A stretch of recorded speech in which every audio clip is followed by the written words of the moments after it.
Major support for Carolina Business Review provided by Colonial Life, providing benefits to employees to help them protect their family, their finances, and their futures. High Point University, the premier life skills university, focused on preparing students for the world as it is going to be. And Sonoco, a global manufacturer of consumer and industrial packaging products and provider of packaging services with more than 300 operations in 35 countries. Spring break, summer vacations, possibly the end of the most acute phase of COVID. And here is where we find ourselves. Hello again, I am Chris William, and welcome again to the most widely watched and longest running source of Carolina business, policy, and public affairs, seen each and every week across North and South Carolina for the last 30 years. Thank you for supporting us. We will start our discussion as the summer and spring months start to unfold here. And later on, after almost 2 years in the job, mostly during COVID, the president and CEO of North Carolina Blue Cross Blue Shield joins us again, Dr. Tunde Sotunde. And we start right now.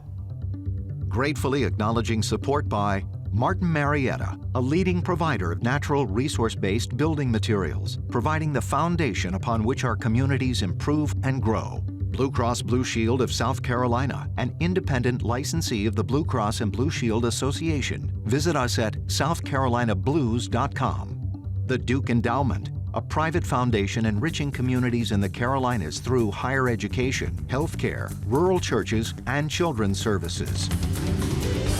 On this edition of Carolina Business Review, Leslie Boney of the Institute for Emerging Issues, Carl Blackstone from the Columbia Chamber of Commerce, and special guest, Dr. Tunde Sotunde, President and CEO of Blue Cross and Blue Shield of North Carolina.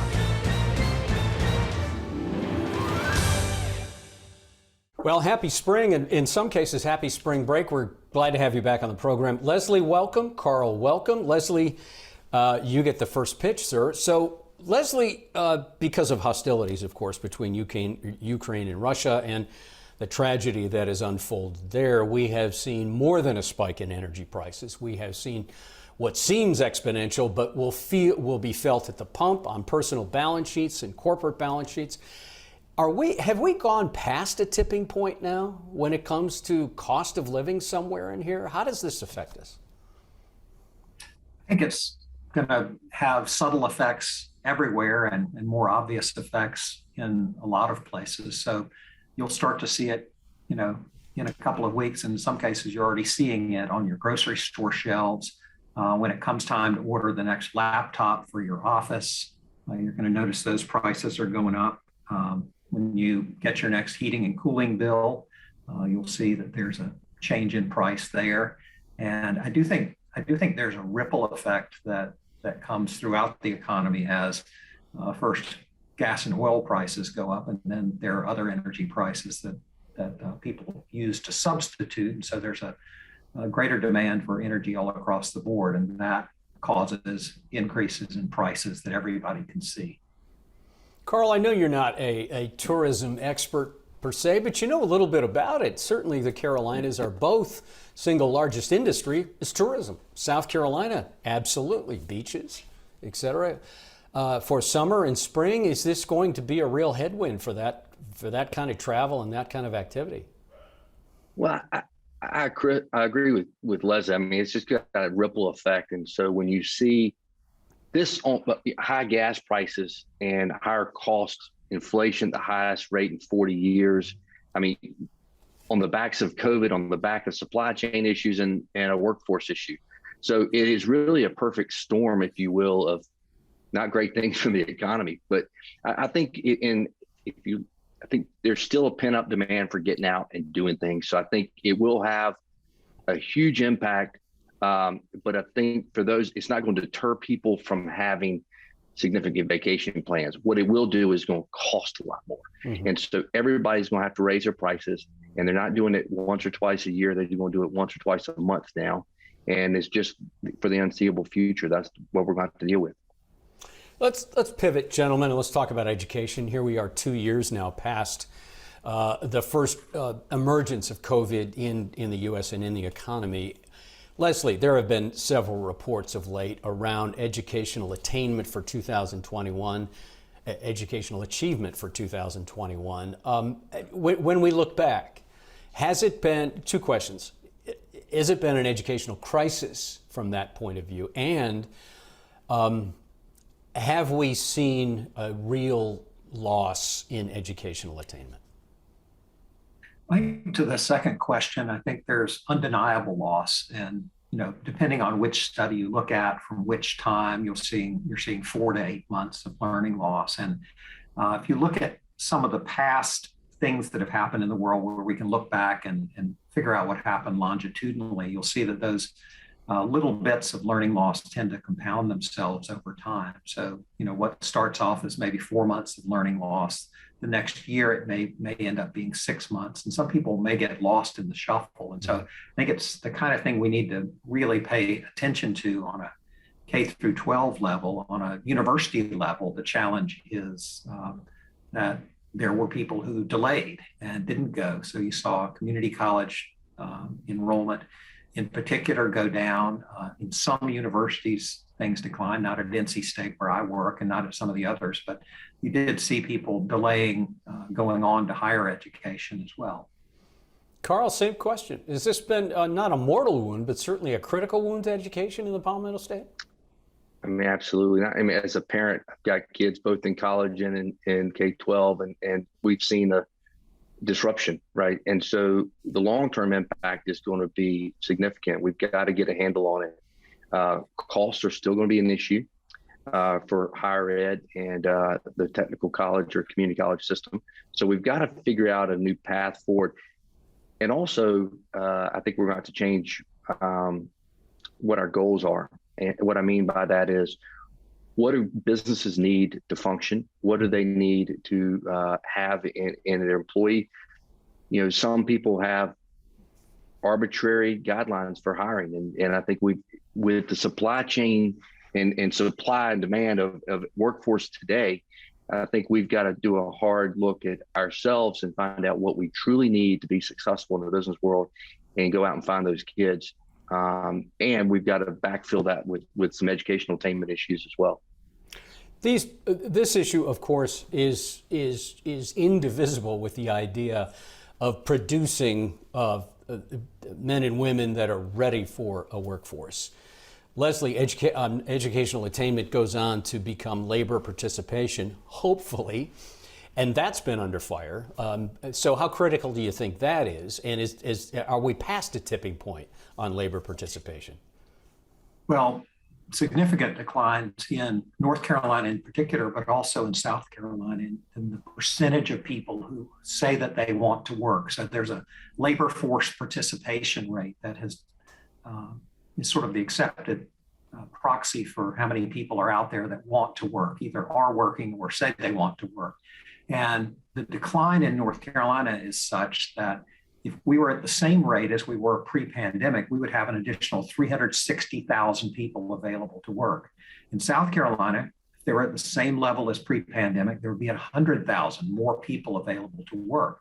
In the absence of that, then we've got a situation where we're actually upside down in terms of job seekers and jobs available. So in North Carolina, 1.2 jobs for every one person looking for work. And as we're trying to explode out of this pandemic and move on to endemic or wherever we're heading, that stage, we've got to figure out a way to get more people interested in working. And Carl talked about some of it. We've got to maybe think about unusual people that we haven't historically been recruiting. Some people who might fail an initial drug test, or some people who might have a criminal record, or some people who might have childcare issues. We've got to figure out a way to solve those problems in a real way if we're going to turn this economy around as quickly as we want to.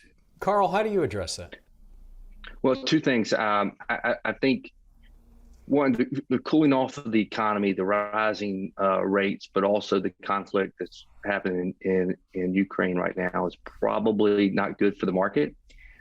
Which has a positive impact on the workforce, quite frankly. You're going to see less people getting out. Yeah, labor market, you're not going to see as many people retire because the market volatility is just crazy. Yeah. So I think that's going to help stem some of that. The other piece is we've got to look at immigration. And this is going to be a significant call to arms for our members of the congressional delegations to figure out some path forward. Birth rates are declining. They declined in the Great Recession. Those folks are graduating in 25, 26. So we're going to see a deeper decline in labor pool starting in a couple of years from now. What's the answer? 360,000, 100,000 in South Carolina. We can't make that up. So we've got to figure out either invest a whole lot in technology, or we need to fix an immigration issue. And so it is going to be a painful few years until we can figure this out. Let's bring this idea of technology in, and we've got about a minute and a half left before we bring our guest in. Leslie, the idea of technology was going to be the savior of the COVID connectivity problem. And I say that with the idea that broadband access was the thing that we were going to are deploying. We found out, and I'm sorry, I'm going to get to a question here, but we found out that the bottleneck ended up being, well, who owns the poles that this fiber is hanging on?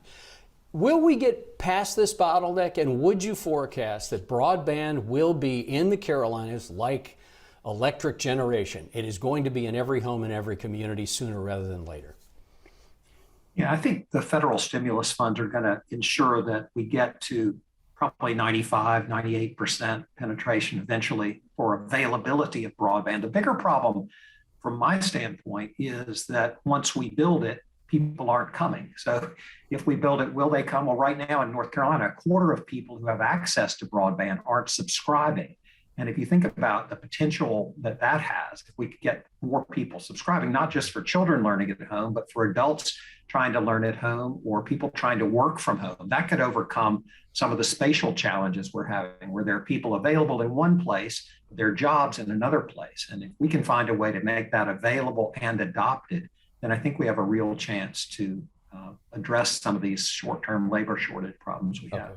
Our guest was thrust into a triage mode when he started his job back in the summer of 2020, right smack dab in the panic of the COVID health crisis. We welcome back to the program the President, Chief Executive Officer of Blue Cross Blue Shield of North Carolina, Dr. Tunde Sotunde. Your Honor, or Doctor, welcome back to the program. Thanks for joining us again. Great, Chris. Thanks for having me on the show. So let's put it in context. You got the job at a very critical time, and now you've been immersed in this health crisis as a not just a payer, sir, but leadership in healthcare. Has there been any single event that has affected health and health care like we've seen with COVID that you can think of? Chris, this pandemic has been an unprecedented public health crisis, to say the least. The last pandemic on record that I recall was the 2009 H1N1 influenza pandemic, but it was nowhere close to what we have experienced over the last 2 years now and counting with this COVID pandemic. Prior to that, I believe the 1918 influenza pandemic was probably the other pandemic on record. So, in terms of the last 75 to 100 years, I think it's pretty much the influenza pandemic that's, anything that we could draw any correlations to. But again, what we have been dealing with is totally unprecedented. Dr. Sotunde, at the beginning of it, and even up until a few months ago, it felt as if we were still in a triage mode, that we were reacting, flight or flight. Do you get the sense we're past that now in general? I do. I really believe that there appears now to be light finally at the end of the tunnel. It's not over, by any stretch, but I think we're now beginning to start to transition from a pandemic to more of an endemic state with respect to the viral replication, the viral surges, spikes, and so on. And that's typically what happens.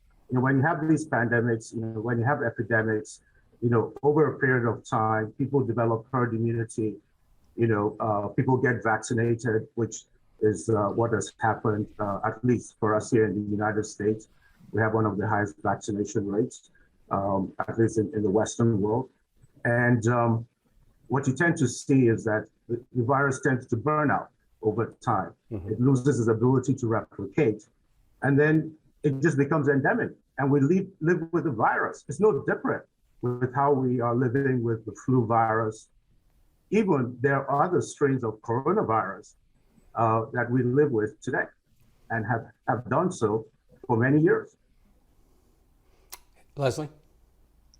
Dr. Sotunde, one of the things that Blue Cross Blue Shield of North Carolina did most quickly was to make an amazing pivot early in the pandemic to begin covering telehealth. Yes. And over the first year, I think I saw this right, that the increase in telehealth visits that you covered was 7,500%.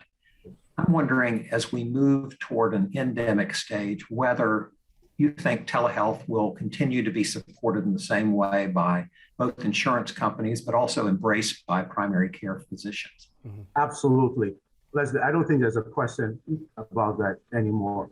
Telehealth or virtual care has proven to be a very effective tool, and it plays a key role in helping to provide access to care. To your earlier comment, we actually at Blue Cross have covered telehealth for almost 20 years, believe it or not, right? But there was hardly much of any use to any degree. Fast forward to March, April, May, June of 2020, and we saw our telehealth utilization skyrocket 7,500%, just in a matter of weeks, in a matter of months. And we've continued to see telehealth even being leveraged even more so throughout the course of the pandemic. From our experience, what we observed was that telehealth seemed to be utilized more to help provide for mental health and primary care access. About 80% of the visits that we have experienced so far through telehealth has been for primary and mental health services, which is critically important, not only in the state of North Carolina, but in many states, where a pretty decent amount of the population live in more rural areas of the state. And what telehealth has shown is that we can actually deliver care more effectively, more timely, particularly in those areas where there is very low of access to healthcare services. Carl. Hey, good morning. You've got such an illustrious background and you see things from a global perspective, but here in the United States, as you know, especially in the South, childhood obesity and mental health issues are probably two of the most dynamic issues facing us today. As a healthcare provider, but also as a businessman in North Carolina, are these the only two issues that are the two biggest healthcare issues for kids today that we need to be focused on, or is there something else out there? Yeah, I would say that, those two pretty much rise to the top. I mean, there's no question about it. And unfortunately, I think what we are observing as one of at least the near to medium term impacts of the pandemic is an escalation in mental health conditions, as you can imagine. In fact, the published literature would suggest that, the prevalence of mental health or behavioral health conditions is 1 in 5. I actually believe that it's probably more like 1 in 3, because in a lot of instances it goes undiagnosed, right, until it results in severe mental illness. So if you ask me which is the number one, I would actually put mental health illness, at the top of the list. And unfortunately, that is one area where even prior to the pandemic, we've struggled with respect to being able to provide access there's just not enough mental health practitioners, pretty much anywhere in the country. This is actually prevalent across, the country. So I would say that is probably our number one when I think about medium to long-term impacts, concerns that we have. Mm-hmm. How has this last 2 years, right, impacted the mental, the emotional, not just the physical health and well-being of all of us, but particularly for the next generations coming behind us? Thank you. Let me just take a second on the mental health issue, because it's come up more than once, of course, Dr. Sotunde, as well as then DHS Secretary Mandy Cohen was pounding the table about mental health early in the public health crisis. Is there something, or rather, how do we support and meet that need legislatively? If you as a payer are willing to support it, if the providers are willing to do something about it, then what on a policy level needs to get done? So a couple of things. First of all, addressing mental health parity and the destigmatization of mental health. So those are a couple of challenges we have right now in terms of being able to deliver effective mental health services. So, mental health parity, the destigmatization of mental health conditions, I think is critically important. We have to provide a more robust pipeline of mental health professionals than we have today.